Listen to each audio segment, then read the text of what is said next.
네, 여러분들이 많이 걱정하시는데요. 김준호 기사는 퇴사한 게 아닙니다. 다음 주에 다시 돌아오니까요. 수익버스 많은 관심과 애정 부탁드릴게요.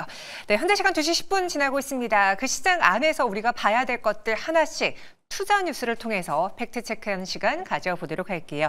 유세벽 대표, 이건희 대표 나와 있습니다. 안녕하십니까? 네, 안녕하세요. 네, 안녕하세요. 좀 금요일 치고는 시장이 좋다라는 이야기가 많이 나오고 있는데 정말 좋은 건지 그 안에서의 뉴스를 하나씩 보겠습니다. 첫 번째 텔레그램 방으로 입장해 보죠. 오늘 개장 전에 꼭 봐야 될 포인트로 이 BOJ 정책 결정과 관련한 관전 포인트가 텔레그램 방에 거론이 됐습니다. 여기서는 금리 인상이 나설 계획이 없음을 이미 시사한 바 있기 때문에 금리는 동결될 것이다. 그럼 여기서 무엇을 봐야 되냐? 10월이나 12월에 금리 인상 가능성에 대한 힌트를 우리는 찾아야 된다라고 주안점을 미리 제시했습니다. 그러고 나서 이제 오늘 12시 기점으로 속보가 나왔죠. BOJ 기준금리 예상치에 부합하는 동결 소식이 들어왔습니다. 시장이 어느 정도 알고 있었던 거기 때문일까요? 달러인 환율의 경우에도요. 딱 발표가 되자마자 0.04%의 상승, 굉장히 미약한 변동폭만 보여줬고요. 이에 대해서 TMB 폴리오에서는 이렇게 요약이 나왔습니다. 일단 0.25% 수준으로 유지가 됐고 경제에 대한 코멘트를 어떻게 하나라고 봤더니 완만한 회복세를 보이고 있지만 일부 약점도 관찰되고 있다.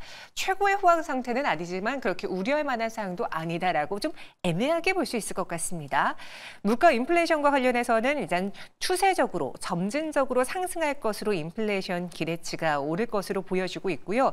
경기 전망에 대해서는 경제 성장률이 잠재 성장률을 상회할 가능성이 있으며 중기적으로는 물가 안정 목표와 일치하는 수준이 유지될 것으로 보인다라는 자신감도 표명을 했습니다. 그리고 뭐 여러 가지 글들이 올라와 있는데 또 저희가 또 자주 가는 이 똥밭당이 있잖아요. 여기서는 인플레이션은 지속적으로 상승을 보는 뷰다. 그리고 경제는 완만하게 회복세를 점치고 있다. 이제 앞으로 이 3시 30분에 우에다 총리 기자회견에서 어떻게 풀어내는지가 중요할 것 같다라면서 어쨌든 한 고비는 넘겼습니다라고 평가를 했습니다. 달러엔 환율의 움직임 어떤지 한번 볼까요? 최근에 140엔대도 떨어졌던 엔달러 환율이었는데요. 현재는 142.9엔에서 움직이고 있고요. 0.63% 상승하고 있습니다. 니케이 지수도 빨간불을 켜고 있어요. 아시아 증시 전반적인 흐름 봤을 때 현재 니케이가 1.92% 크게 올라주면서 37,867선에서 움직이고 있습니다. 이건희 대표님. 네. 그 BOJ 이번에 금리 동결은 어느 정도 예상을 했던 수준인데 관건은 10월이냐 12월이냐 뭐 이런 이야기가 있더라고요. 제가 그 회의록에 대해서 정리판을 봤을 때 그에 대한 신호는 좀 안 보이는 것 같던데요. 어떻습니까? 일단 그 사이에 변동이 있었죠. 그 사이에 이제 보면 우에다 총재가 네. 우리가 금리 인상을 할 가능성이 높다라는 식으로 얘기를 했었는데 미국이 빅컷을 해버렸죠. 네. 그러니까 굳이 본인들이 금리를 안 올려도 미국이 금리를 많이 내려줬습니다. 이번에 만약에 한 0.25 이제 베이비 스텝으로 내렸다라고 하면 일본도 다시 한번 금리 인상을 고려해 봤을 텐데 지금 이제 결국에는 서두를 필요가 없다라고 지금 보고 있고요. 빅컷 이후로 이제 금리 인상을 서두를 필요가 없어졌다라고 지금 보통 평가를 지금 하고 있는 상황이고 관계자들도 그 이유는 이제 지금 엔화가 어느 정도 160엔까지 올라갔던 게 140엔대에서 안정세를 보이고 있죠. 그럼 최근에 보면 142엔, 140엔을 일부 이제 이탈하기도 했었는데 강세가 또 너무 빨리 가더라도 또 사실 또 부담이 될 수 있기 때문에 지금 자리에서 서서히 좀 이제 135엔 정도까지는 강세를 더 뛸 수는 있을 거다라고 보는데 이제 이게 뭐 135엔을 가든 142엔에 140엔을 유지를 하든 우리 시장에 영향을 안 주면 되는 거죠. 예, 그래서 지금 자체는 이제 뭐 엔캐리 트레이드에 대한 청산 공포 이런 거는 지난번처럼 강하게 나올 일은 없을 것 같고요. 네. 미국이 또 이제 아예 기준금리를 뭐 2년 뒤에는 3%까지 내리겠다라고 공언을 했기 때문에 이제 가이드라인을 제시했기 때문에 굳이 이제 일본 입장에서는 서두를 필요가 없는 거죠. 지금 물가가 그나마 좀 안정이 되고 지금 그 발표 내용을 보면 2.5에서 3% 사이에서 물가가 지금 안정세를 띠고 있다라고 지금 얘기를 하고 있거든요. 그 얘기는 국민들의 이제 그 물가 상승에 대한 부담 이런 것들이 조금은 좀 완화가 됐다라고 지금 이제 예상을 하는 거고, 지금 엔화가 이제 강세를 띈 지 얼마 안 됐기 때문에 수입 물가가 이제 반영되기 시작한다라고 보면 한두 달 뒤에는 좀 더 좋아지겠죠. 그래서 지금 아마 그렇게 급하게 올릴 이유는 없을 걸로 보고, 3시 반에 하는 그 내용에서도 네. 그닥 그렇게 강하게 얘기하지 않고 애매모호하게 얘기할 가능성이 높다라고 보고 있습니다. 이번 기자회견에서도 큰 충격은 없을 것이다. 그런데 그 배경은 미국이 먼저 빅컷을 해줬기 때문에 이제 BOJ 측에서도 부담을 덜고 금리를 동결할 수 있었다라고 이야기했습니다. 그럼 여기까지 놓고 봤을 때 잘 넘긴 건 맞는지, 이번에 뭐 FMC도 있고 BOJ도 굵직한 게 많았잖아요. 우려했던 이벤트 잘 넘긴 게 맞는지 어떻게 판단해야 될까요? 일단은 뭐 지금 뭐 엔캐리 청산 트레이드, 엔캐리 트레이드 청산 관련된 이슈는 이제 넘어갔다라고 보시는 게 맞고요. 8월 쇼크 이후에 사라졌다. 일단 뭐 투기적인 자금은 이미 다 빠져나갔다고 보시는 게 맞는 거고, 그 강제 청산됐을 가능성이 높습니다. 그 당시에. 그러면 이제 나머지 뭐 엔캐리 금액이 얼마니 뭐 이렇게 얘기 많이 했었는데, 사실은 그 돈들은 원래 장기적으로 박혀 있는 돈이기 때문에 빠져나오기 힘들 거고요. 이제 그런 시장의 영향은 좀 없을 걸로 보고, 이번에 이제 빅컷을 한 걸 예상외로 많은 전문가들이 빅컷을 하게 되면 증시가 더 안 좋을 수도 있어, 이렇게 얘기했는데, 침체를 받아들이는 거다 이렇게. 예. 근데 이제 7월 달에 못 내린 거를 같이 내린 거다, 이렇게 보는 거죠. 지금 그래서 7월 달에 내렸어야 되는 거를 뭐 사실 실수를 거의 반 인정한 거나 다름없는데, 네. 그러니까 선제적으로 대응했다 했어야 되는 부분들을 후행적으로 대응하면서 그래도 시장의 눈높이와 맞춰줬다라는 거를 긍정적으로 보는 것 같고요. 그래서 오히려 이번 이벤트는 잘 이제 넘어갔다라고 생각이 들고, 그다음에 이제 아예 좀 명확하게 올해 뭐 말에 3.5, 그다음에 내년 4.5, 그다음에 내년에 3.5, 내후년에 3.0, 뭐 이렇게 아주 쉽게 가이드를 제시해줬죠. 근데 네. 그게 시장에서 원하는 거랑 거의 비슷했습니다. 물론 이제 중립금리에 대한 논란은 좀 있었지만, 그래도 한 3% 정도는 너희들이 감안해야 돼. 그 정도 이하로 떨어지긴 어렵습니다라고 지금 얘기를 하고 있는 거기 때문에, 그거에 이제 시장이 거기에 맞춰서 지금 잘 적응을 하고 있다라고 보고 있습니다. 근데 그런 것 치고는 어제 외국인이 너무 많이 현물에서 매도하던데요. 그거는 빅컷 때문이 아니라 그냥 그 반도체에 대한 매도인가요? 그렇죠. 이제 섹터의 문제라고 보시면 되고요. 그거는 우리나라 근데 반도체가 차지하는 비중이 코스닥, 코스피가 워낙 크다 보니까 지수에 영향을 좀 준 거라고 보시면 되고, 오히려 어제 장 시작하자마자 바이오 쪽은 뭐 불이 났죠. 그거는 이제 결국에는 빅컷 이후에 금리 인하가 추세적으로 3%까지 빠질 거야 그러면 가장 이익을 볼 때는 어디냐?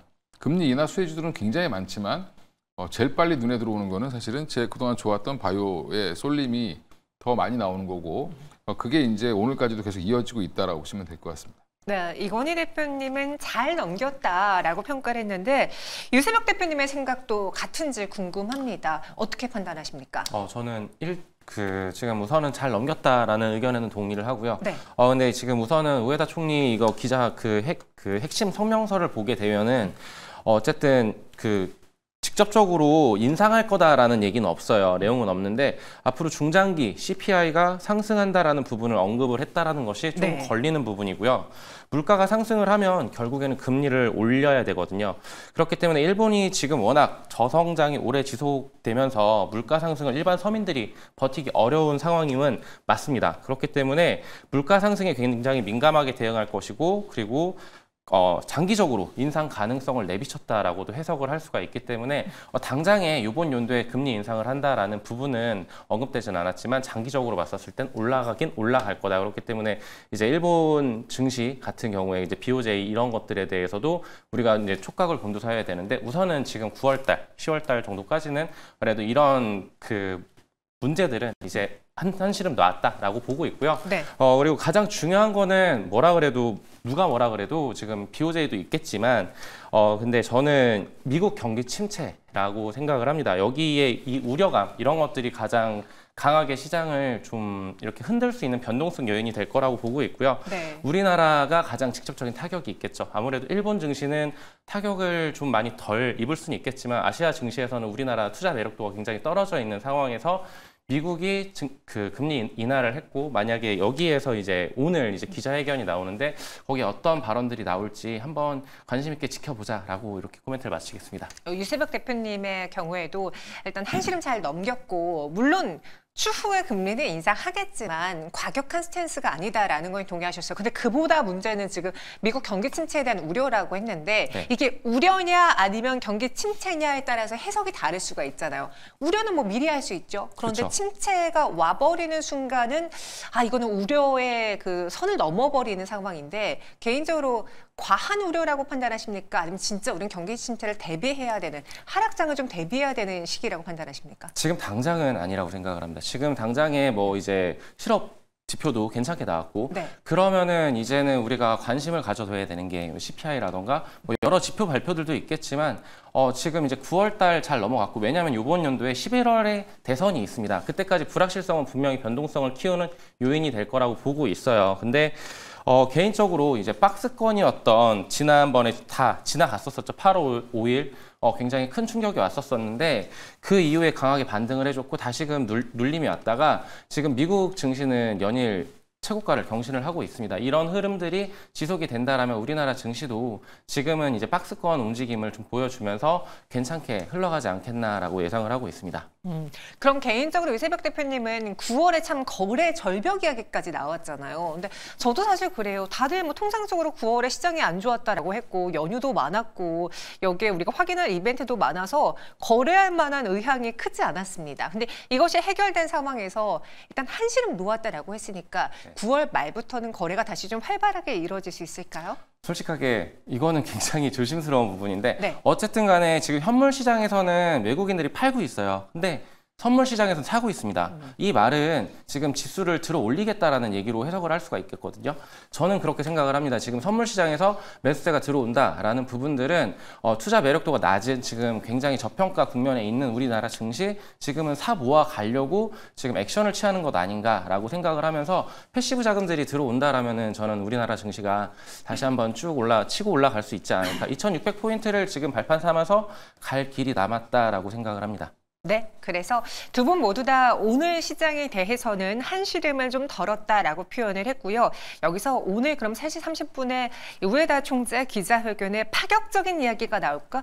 그것에 대해서도 큰 우려는 안 해도 되는 게 미국이 먼저 선제적인 비컷을 한 것에 따라 그들도 부담을 덜었을 것이다라고 평가했습니다. 조금 아쉬운 건 그럼에도 불구하고 우리 증시가 특히 코스피가 윗꼬리가 좀 달려있다라는 게 아쉽긴 합니다. 잠시 후에 더 체크해 보겠고요.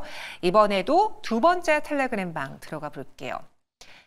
오전부터 이 공시 많이 보셨을 겁니다. 어웨이크 방에 들어갔는데요. 유한양행의 공시가 하나 나왔어요. 길리어드 사이언스와의 계약 내용인데 공급 계약과 관련해서 뭔가 새로운 게 나왔나라고 했더니 세부적인 내용은 그렇지 않았습니다. 제가 내용을 한번 정리해 봤거든요. 미국 얀센과 4세대 표적항암제 공동개발 종료에 대한 이야기입니다. 통상 무언가 계약하다가 이게 종료되거나 없어지면 안 좋아서 그런 건가라고 생각하고 악재로 받아들일 수 있잖아요. 그리고 심지어 이번에 기술 수출 금액이 기존 12억 500만 달러에서 9억 500만 달러로 정정됐습니다. 늘어난 게 아니라 줄어들었다. 이것만 보면은 악재처럼 보일 수 있겠죠. 그런데 내용을 살펴보니 2차의 저항성 변이 발생률이 현저하게 감소했기 때문에 얀센 측에서 4세대 EGFR TKI의 추가 개발 필요성이 줄었기 때문에 그래서 4세대 공동 개발을 종료한 것이다. 안 좋아서가 아니라 이미 2차에서 이 좋은 성과를 보여줬기 때문에 굳이 4세대 공동 개발할 필요 없지 않겠느냐라고 합의한 거 아닐까라고 판단하고 있고요. 더불어서 지금 우리가 예의주시하고 있는 3세대 EGFR 표적 항암 치료제 렉나자 관련 계약 내용은 변동이 없다라고 발표했습니다. 오늘도 52주 신고가를 기록했는데 저는 사실 나름 그래도 주식을 했다라고는 하지만 바이오를 좀 어려워하는 입장에서 금액이 줄었다라는 거에 처음엔 악재인 줄 알았거든요. 근데 아니었습니다. 우리 이건희 대표님이 조금 더 쉽게 설명해 주세요. 한마디로 렉나자 성능이 좋아서 굳이 지금 리브리반트랑 같이 병용을 해봤더니 성능이 좋으니까 굳이 5세대, 4세대를 할 필요 없다라고 지금 얘기를 하는 거고요. 그 내용 자체가 결국엔 뭐냐면 지금 유한양행이 렉나자의 이제 기술을 갖고 있는데 특허권을 갖고 있는데 일단 뭐 얀센 입장에서는 이거 잘 팔릴 거라고 지금 생각을 하는 것 같고요. 또 하나가 지금 그 사이에 나온 기사를 보면 지금 이게 그 공동 개발 중단 이거 이슈보다는 또 보험 1차 치료제로 이제 등재가 됐는데 뭐 이게 등재가 된 게 뭐냐면 의사들이 이제 참고를 하는 가이드라인이 있는데 그 가이드라인에 네. 일단 폐암 환자가 오면 이걸 제일 먼저 써라라고 지금 등재를 해준 거죠 공식적으로.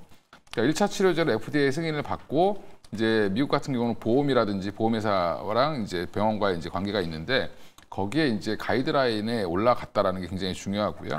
네. 그러면 더 많이 팔리겠구나. 그러면 유한양행이 로열티를 더 많이 받겠구나. 이렇게 이제 연결된다라고 보시면 되고 거기에 지금 HIV 관련된 1,000억대 그 계약도 1년짜리이기 때문에 1년 그대로 매출이 다 꽂히는 겁니다. 이제 이게 여러 가지 이제 호재와 악재가 혼돈되어 있는 것처럼 보이지만 네. 전반적으로 호재로 지금 반응을 하는 거고요. 유한양행 오늘 제가 문의를 많이 받았는데 들고 있는 분들은 어떻게 해야 되냐 그래서 그냥 더 들고 계셔라라고 말씀을 드렸습니다. 왜냐하면 지금 이제 10조, 11조 오늘 이제 시가총액이 한 11조 정도까지 올라온 걸로 보이는 11조 8천억이네요. 그러면 이게 어디까지 갈 수 있을까 지금 계산해 보면 뭐 제가 개인적으로는 한 그래도 20조? 뭐 한 15조까지는 가지 않겠나 이렇게 보고 있는데 네. 예 그러면 지금 분위기가 지금 제약바이오로 자금이 좀 쏠리는 분위기거든요. 당분간은. 그러면 이 분위기를 더 타고 또 유한양의 파이프라인이 굉장히 많습니다. 많기 때문에 또 어디서 뭐가 터질지 모르는 상황이기 때문에 지금 관련된 기업들까지 같이 지금 올라오고 있는 모습이어서 여전히 지금 스타로서의 역할을 잘 해주고 있다. 근데 이제 아쉬운 거는 외국인들이 사진 않죠. 외국인들은 알테오젠을 더 좋아하는 것 같아요. 네. 외국인들이 지금 알테오젠 오늘도 지금 공격적으로 사고 있는데 여전히 지금 그 우리나라 10조가 넘는 바이오 기업이 딱 5개 있습니다. 시가총액이. 그 중에 이제 막내가 지금 유한양행인데 그 지금 10조가 넘는 HLB, 뭐 유한양행, 그 다음에 알테오젠, 뭐 삼성바이오로직스, 셀트리온 이 회사들에 대해서 여전히 좀 주목을 해보실 필요가 있을 것 같고요. 네. 그래서 잘 모르시겠으면 이렇게 큰 종목들 중심으로 대응을 하시는 게 오히려 더 낫다라고 말씀드리겠습니다. 방금 이건희 대표님은 이제 유한양행 홀드 이야기는 주셨고요. 또 다른 이제 관심주 언급을 했는데 실제로 텔레그램 방에 그 바이오 종목들이 많이 거론되고 있습니다. 일단 어제 저희가 전해드렸던 CDMO 이 바이오 시밀러 안에서는 대장인 삼성바이오로직스, 셀트리온 이야기가 있고요. 트렌드로 봤을 때 대장은 지금 알테오젠, 리가켄바이오, ABL바이오다라고 했습니다. 알테오젠 오늘 52주 신고가 모니터링에 접수가 됐고요. 더불어서 리가켄바이오도 시총 안에서 계속 한 계단 한 계단 순위를 올리고 있습니다. 52주 신고가 다시 돌파했고요. 또 한 분, 우리 많은 분들이 제약바이오 안에서 사랑하는 분이죠. 원리버 언니는요. 어제는 알테오젠, 오늘은 유한양행 덕분에 바이오 섹터가 굿이다라고 평가를 했습니다. 알테오젠의 경우에도 이제 이벤트가 남겨두고 있습니다. 키토르다 SC 임상 3상 시험 종료와 결과가 곧 발표될 예정인 상황 안에서 오늘 또 한 번 슈팅이 나와서 현재 주가 어떤지 한번 볼까요? 알테오젠 2.86% 상승하며 36만 원까지 올랐고요. 유한양행은 14만 7,600원에서 움직이고 있습니다. 알테오젠 30만 원 돌파도 참 대단하다 싶었는데 40만 원까지 가고 있습니다. 알테오젠 이벤트를 앞두고 있는 상황에서 유세백 대표라면 어떻게 플레이하시겠습니까? 결론적으로 말씀을 드려서 네. 저는 홀딩을 할 것 같습니다. 지금 홀딩. 현재 33만 원을 저항 라인을 뚫어버리고 강하게 어저께 치고 올라왔죠. 그런 다음에 그 이에 추가 상승이 나와주고 있는데 일단 이 임상 3상 시험이 통과가 되면 이제 현재 유한양행과 같은 상승세를 더 이어갈 수 있다라고 생각을 하고 있습니다. 최근에 SC 제형에 대한 주목도가 굉장히 높아졌고 거기에 대해서 상승세가 이어질 것이라고 좀 생각을 하고 있는데 키트루다 SC의 경우에 두 번째 블록버스터가 될 수도 있다라고 생각을 합니다. 일각에서는 25년도 FDA 승인이 예상되고 있다라고 얘기를 하고 있고요. 그리고 이제 산도즈와의 신규 계약을 체결을 하면서 할로자임의 SC 제형 기술이 적용된 블록버스터 의약품이 28년도에 또 출시 예정인 만큼 이 모멘텀이 계속적으로 살아 있습니다. 그러니까 여기도 아까 유한양행처럼 파이프라인이 좀 튼튼하다라고 생각을 해주시면 될 것 같고요. 다만 좀 우려스러운 부분은 SC 관련 기술에 대해서 글로벌 빅파마들이 계속 주목하고 있고 경쟁사들이 이제 치고 들어올 거예요. 그러면은 최근에 노바티스가 미국 린디의 SC 제형으로 변환 기술을 도입했다라는 소식도 들려오고 있습니다. 이런데 지금은 올해만큼은 이제 바이오에 계속적으로 수급이 쏠릴 것이라고 좀 생각을 하고 있고요. 지금 저라고 한다면은 이거 지금 목표 주가를 증권가에서는 지금 40만 원을 타겟팅으로 하고 있는데 네. 그때까지 저는 들고 있을 것이다. 왜냐면은 33만 원이라는 가격대를 지켜준다라면 거기에서 홀딩하고 보유해보자라고 말씀을 드리겠습니다. 제 주변에도 매일같이 일어나서 40만 원에 걸겠다고 하는 분들 많으세요. 저는 그럴 때 39만 9천 원에 걸어놓는 편인데 지금 이벤트 종료를 앞두고 있는 상황에서 그래도 유세프 대표님은 홀딩하겠다는 의견이고 이건희 대표님, 이것도 세론으로 받아들일 가능성 있습니까? 이제 학습을 다들 하셨죠. 그러니까 이제 제약바이오를 이제 올해 투자해 본 결과로 보면 예전에 기술 수출했을 때 올라갔을 때는 셀이 맞습니다. 세론이 맞습니다. 왜냐하면 돈 들어올 일이 별로 없죠. 네. 기술 수출이라고 해봐야 계약금 일부 조금 들어오는 거니까. 근데 지금 유한양행이 이번에 이제 이벤트 종료 이후에 하락했다가 다시 급상승을 하는 이유는 이제 돈 들어올 일만 남았죠. 이제 계산 방법이 달라지는 건데 알테오젠도 지금 돈 들어올 거라는 걸 미리 계산해서 지금 중간에 주가를 올리고 있는데 이제 로열티를 받을 거다라는 기대감이 이제 반영되고 있는 거죠. 그럼 다 반영됐느냐? 제가 계산해 보기에는 아직도 덜 반영됐고요. 그다음에 지금 그러면 이게 이벤트 종료가 아니라 불확실성 해소입니다. 근데 지금 이틀 전에 그러니까 뱅크 오브 아메리카에서 주최했던 컨퍼런스 콜에서 머크에서 나와서 키투르다 SC를 공격적으로 영업하겠다라고 지금 아예 대놓고 얘기를 했습니다. 그 얘기는 아직 발표도 안 났는데 앞으로 우리 차세대는 키투르다를 SC제형으로 열심히 팔겠다 이렇게 얘기를 했습니다. 그 얘기가 결국에는 어제 외국인들의 대거 매수로 지금 들어온 걸로 보이고요. 그러면 불확실성이 완전히 해소된다라고 하면 일시적인 물량이 이제 차익 오래 기다렸던 분들 일부 물량 나갈 수 있겠지만 또 그러면 주인이 바뀌어서 올라갈 가능성이 있다. 손바뀜이 있어서 유한양행도 손바뀌고 올라갔거든요, 사실은요. 맞아요. 예. 그러면 그 과정에서 매매로 대응을 하실 분들은 대응하셔도 되겠지만 제가 볼 때는 자신 없으신 분들은 그냥 갖고 계신 분들 들고 있으면 될 것 같고요. 40만 원 목표가 39만 9천 원에 걸어놓으시면은 후회하실 수도 있다. 이렇게 말씀드리겠습니다. 알겠습니다. 마지막에 되게 뭔가 뼈가 담긴 말인 것 같습니다. 알테오젠 물론 지금 그 기대감에 주가가 오르긴 했지만 그렇다고 다 반영된 건 아닌 것 같다. 예전엔 세론이지만 지금은 돈 들어올 일만 남았기 때문에 과거와는 다른 행태를 보이고 있다라는 의견이었습니다. 오늘 저희 시청자분들도 제약바이오 굉장히 뜨겁게 반응하고 있는데요. 이건희 대표님 오신 김에 이 뒤를 이어서 또 신고가를 돌파할 수 있을 만한 기대주를 하나 꼽아보자면 어떤 종목 보고 있습니까? 리가켄바이오, 에이프릴바이오? 이게 종목은 기존에 다 알고 계신 종목들 좋아하는데 네. ABL바이오도 그렇고 리가켄바이오도 더 갈 수 있을 거라고 보고 있고요. 신고가 영역에 들어가 있는 종목들조차도 지금 시가총액 보면 굉장히 쌉니다. 그다음에 리가켄바이오가 자체 지금 ADC 관련된 링커 기술은 전 세계 1위거든요. 사실은. 그러면 1위에 닿게 대접을 해줘야죠. 네, 그러면 여전히 연내에도 무슨 좋은 소식이 좀 들릴 가능성도 높고요. 그래서 리가켄바이오는 이제 알테오젠 놓치신 분들은 리가켄바이오를 좀 보실 필요도 있을 것 같고요. 그 외에 이제 제가 개인적으로 보는 종목 중에 GI 이노베이션이라는 종목을 좀 보고 있는데 네. 예, 이거는 이제 몇 번 말씀을 드렸던 것 같은데 머크와 이제 면역항암제 병용 임상 시험을 하는데 이게 머크가 제안해서 하고 있는 겁니다. 그래서 이게 잘 되면 기술을 가져가겠죠, 머크에서. 그걸 지금 아마 기대하고 있고요. 유한양행과 지금 하고 있는 똑같은 계열입니다. 알레르기 치료제도 면역과 관련된 건데 알레르기 치료제를 유한양행과 지금 같이 공동 개발하고 있는 중이기 때문에 네. 향후에 지아이노베이션 지금 상장 이후에 14,000원만 넘어가면 빠졌습니다, 원래. 그래서 이번에는 한 16,000원까지 분위기 타고 한번 가지 않겠나 이렇게 보고 있습니다. 네, GI 이노베이션을 탑픽으로 선택을 해봤습니다. 지금 아마 제약바이오가 갖고 있는 최악의 악재는 제가 사고 싶은 마음이 든다라는 거일 것 같은데 두 분에게 마지막으로 간단하게 여쭤볼게요. 지금 여기서 이 제약바이오의 광풍이 더 불어갈 것이냐 아니면 멈출 것이냐 yes or no로 어떻게 답하시겠습니까? 저는 예스라고 더 간다. 말씀을. 네, 이건희 대표님은요?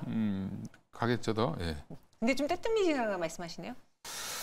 이제 어제 오늘 좀 많이 올라서 좀 다음 주에는 좀 쉴 수는 있습니다. 그러니까 네. 이게 중장기로 봤을 때 빠질 이유가 지금은 없는 것 같습니다. 그러니까 이제 악재가 나오지 않는 이상은 없는데, 그러니까 그래도 항상 돌다리 두드려가면서 가셔야 되지 않을까. 그래서 중간 중간에 체크는 계속 하셔야 될 것 같고요. 네. 예, 그래서 단기적인 바이오 투자하시려면 사서 한 5% 10% 물리는 거는 각오하시고 사셔야 된다 이렇게 말씀드리겠습니다. 알겠습니다. 두 분 모두 다 예스 의견 주셨습니다. 살짝 쉬어갈 수 있지만 그래도 갈 것이다. 광풍 더 불 것으로 보여지고요. 유세벽 대표님 보내드리기 전에 탑픽도 준비해 오셨잖아요. 간단하게만 이야기해 주세요. 저는 휴메딕스라는 종목을 좀 관심 있게 보고 있는데 네. 생물보안법 관련해가지고 이 종목이 원료의약품인 헤파린 나트륨을 올해 국내 최초로 헤파린 그 승인을 받았어요. DMF 승인을 받았기 때문에 네. 이 종목 관련해서 생물보안법 수혜주도 기대를 해보고 필러 관련해서도 굉장히 호실적을 기록하고 있다. 이 부분을 좀 주목해서 지금 충분히 주가 상승 여력이 볼륨이 많이 남아있다라고 좀 참고해 보시면 좋을 것 같습니다. 안 그래도 핫한 게 CMO, CDMO고 여기에 필러인데 이걸 다 갖고 있다라고 하니까 휴메딕스도 한번 눈여겨보겠습니다. 두 분 여기서 팩트체크 이야기 마무리해 볼게요. 자세한 설명 고맙습니다.